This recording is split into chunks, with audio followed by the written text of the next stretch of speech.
सिंधुदुर्ग जिल्ह्यातील जुना पत्रादेवी मार्गावरील ओरोसबाग तिठ्याजवळ राज्य उत्पादन शुल्क विभागाच्या इन्सुली पथकाने धडक कारवाई करत गोव्यातून बेकायदेशीर विदेशी मद्याची वाहतूक करणारी कार जप्त केली आहे।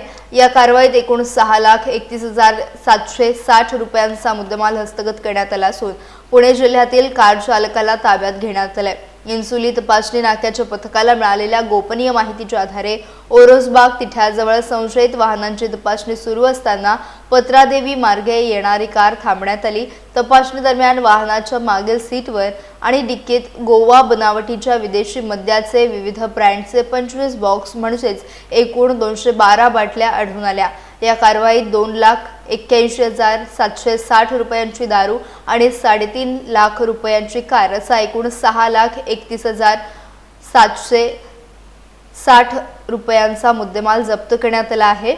या प्रकरणी महेंद्र कैलास कोतवाल वय वर्ष 36 राहणार हवेली जिल्हा पुणे याला ताब्यात घेऊन महाराष्ट्र दारूबंदी कायदा 1949 अंतर्गत गुन्हा दाखल करण्यात आला। या प्रकरणाचा पुढील तपास दुय्यम निरीक्षक धनंजय साळुंखे करत आहेत।